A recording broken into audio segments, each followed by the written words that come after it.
जैन दर्शन के अनेकांतवाद की अवधारणा का हम लोग आज अध्ययन करेंगे। अनेकांतवाद जैन दर्शन की तत्वमीमांसा का आधारभूत सिद्धांत है। यह चिंतन की एक ऐसी अवधारणा है जिसमें विभिन्न दृष्टिकोणों के माध्यम से किए गए चिंतन से निगमित सिद्धांतों का एक समन्वयात्मक रूप हमें उपलब्ध होता है। इसके माध्यम से हमें वस्तु सत्ता के वास्तविक और यथार्थ स्वरूप को समझने में सहायता मिलती है।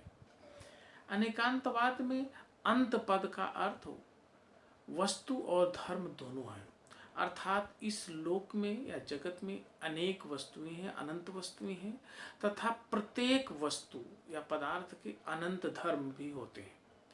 सामान्यतः कोई व्यक्ति जिस पदार्थ को जैसा देखता है वैसा समझ लेता है, जबकि उसका पूर्ण और यथार्थ ज्ञान उसके अनेक स्वरूपों को देखने पर ही संभव है। एक ही व्यक्ति पुत्र की अपेक्षा से पिता, पत्नी की अपेक्षा से पति, तो माता की अपेक्षा से पुत्र है।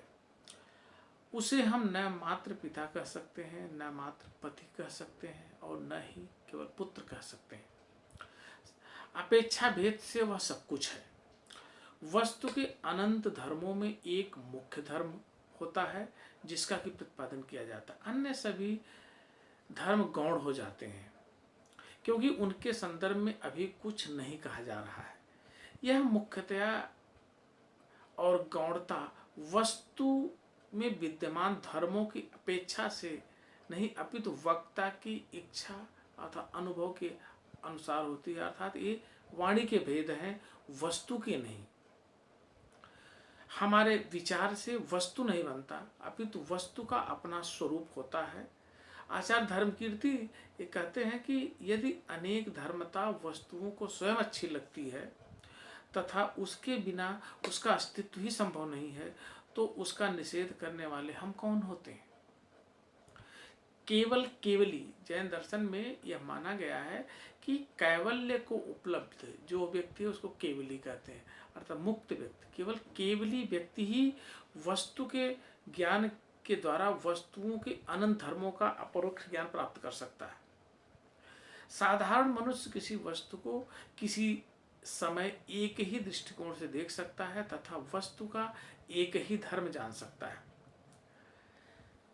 वस्तुओं के इस आंशिक ज्ञान को जैन दर्शन में जैसा कि हम लोग नए कहा जाता है। चूंकि यहाँ पदार्थ के एक पक्ष पर विचार किया जाता है, अतः यह विचार एकांतिक होता है। फिर भी यह असत्य नहीं कहा जा सकता। सत्ता का यह कथन सापेक्षिक होता है। जैन दर्शन के अनुसार द्रव्य सत है, द्रव्य जो भी द्रव्य है वो सत है तथा उत्पाद व्यय एवं द्रव्य उसके लक्षण है। अर्थात द्रव्य के तीन लक्षण होते हैं, उत्पन्न होना, नष्ट होना और द्रव्यता। अर्थात कोई भी सत्ता जो है वो लगातार उसमें कुछ नित्यता होती है, द्रव्यता है, कुछ उत्पन्न होता है और कुछ नष्ट होता रहता है। यह पूरा इसी तरह से सृष्टि में प्रत्येक जितने भी सब्सटेंस हैं उसमें ये तीनों चीज़ें पाई जाती हैं। अर्थात एक तरफ उसकी स्थिरता है तो दूसरी तरफ परिवर्तन है जिसमें कुछ उत्पन्न हो रहा है, कुछ नष्ट हो रहा है। यह त्रिपदी अनेकांत की विचार पद्धति का सार तत्व है। इस दृष्टि से प्रत्येक वस्तु सत्ता के दो अंश होते हैं, एक नित्य दूसरा अनित्य। नित्य जो द्रव्यता है और जो परिवर्तनशील उत्पन्न और नष्ट होना ये जो है अनित्य लक्षण है। नित्य अंश के कारण वस्तु द्रव्य है तथा अनित्य अंश के कारण उस उत्पत्ति विनाश के अधीन हो जाती है।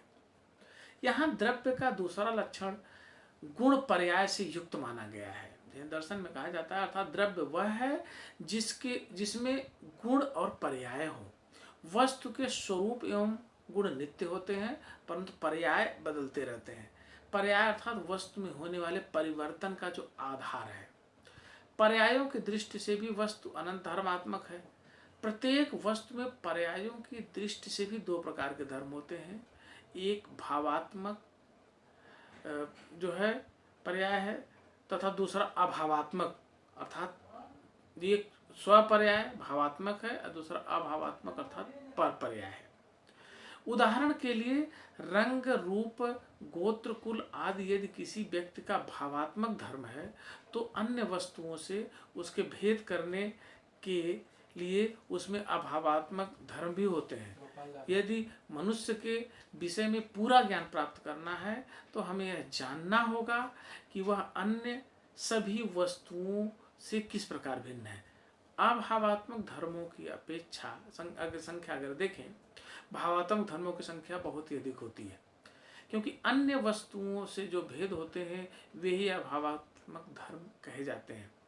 इस तरह से देखें तो जैन दर्शन में द्रव्य की नित्य एवं आगंतुक तथा परिवर्तनशील धर्मों के आधार पर उसके स्वरूप को समझने का प्रयास किया गया है तथा इसी अर्थ में प्रत्येक वस्तु सत्ता को अनंत धर्म वाला माना गया है।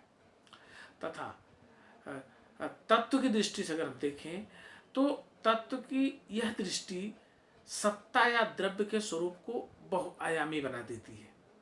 इसीलिए जैन दर्शन में बौद्ध दर्शन के क्षणभंगवाद तथा अद्वैत वेदांत के नित्यवाद को एकांगी माना गया है।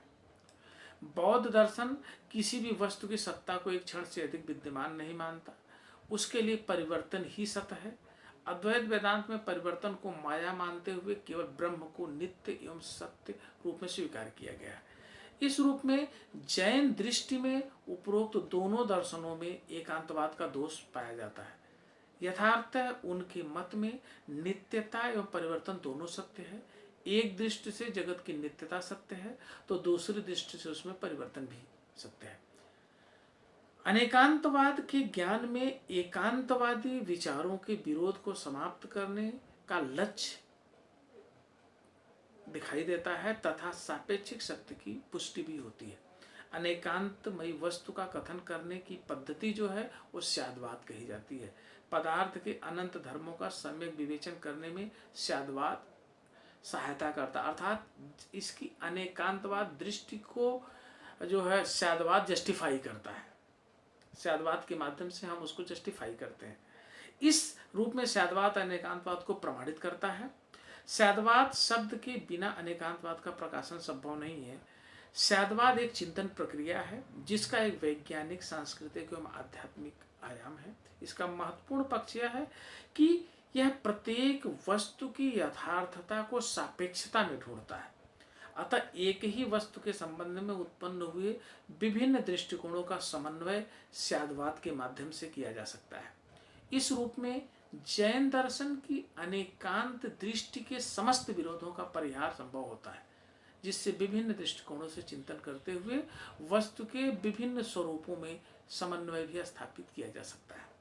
वस्तुतः अनेकांतवाद वस्तु के विराट स्वरूप को जानने का वह प्रकार है जिसमें मुख्य धर्म को स्वीकार कर अन्य धर्मों का निषेध नहीं किया जाता, अपितु उसे गौण रूप से स्वीकार कर पूरी वस्तु स्थिति को समझने का प्रयास किया जाता है।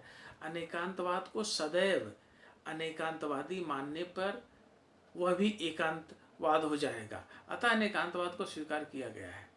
इस रूप में जैन दृष्टि कथनचित अनेकांतवादी है। यहाँ प्रमाण की दृष्टि से अनेकांतवाद तथा नय की दृष्टि से एकांतवाद को मान्यता प्रदान की गई है। अनेकांतवाद दृष्टि का साकार रूप तभी उपलब्ध होगा जब दूसरों के सत्य को सहानुभूति से देखा जाएगा। मैत्री, करुणा, प्रमाद, मध्यस्थ, समत्व आदि अनेकांतवाद के स्तंभ हैं। अनेकांत वस्तुतः सत्य एवं अहिंसा की भूमिका पर प्रतिष्ठित जैन दर्शन का एक सार्वभौमिक सिद्धांत है जो सर्वधर्म संभाव के चिंतन से अनुप्राणित है। इसमें लोक संग्रह, लोकहित तथा सर्वोदय की भावना निहित है। वैचारिक अहिंसा इसका विकसित रूप है। इसके बिना हम अहिंसा की गहराई का स्पर्श नहीं कर सकते। वैयक्तिक एवं सामूहिक चेतना शांति की प्राप्ति के लिए सदैव के से प्रयास करती रही है, परंतु उसकी जगह अशांति बढ़ती जा रही है।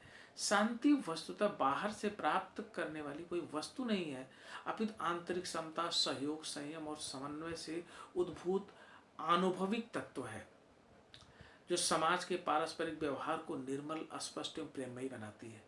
छल, कपट आदि दुर्गुणों से भरे समाज में युद्ध, आक्रमणों और आतंकवादियों की आशंकाएं सजीव हो रही हैं। ऐसी स्थिति में मानसिक शांति एवं संतुलन को धारण करने वाली मानवता ही अपनी समतामयी विचारधारा से अशांत वातावरण को प्रशांत करने में जो समर्थ हो सकता है।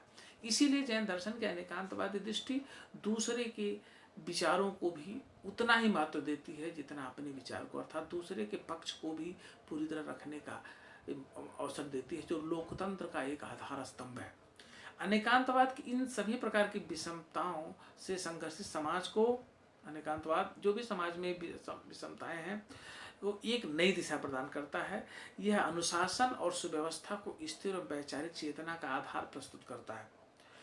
इससे आस्था एवं ज्ञान की व्यवस्था में नवीन मार्ग प्रशस्त होता है। संघर्ष के स्वर बदल सकते हैं। जब हम दूसरे के विचारों को उतना ही महत्व देने लगते हैं तो वह व्यक्ति अपने आप निश्चित रूप से दूसरे के, जब उसके पक्ष को रखने की बात होती है तो उसके विचारों में परिवर्तन होता है। हमें किसी की दृष्टि को उसके पर्सपेक्टिव में रख करके सोचने की ज़रूरत है। अगर वो कोई उसका अपना व्यू है तो उसका अपना दृष्टि है, अपनी एक उसको भी उस सापेक्षता से जब देखेंगे तभी हम उसको मौका देंगे तो हाँ, आपस का जो संघर्ष वह भी कम हो सकता है।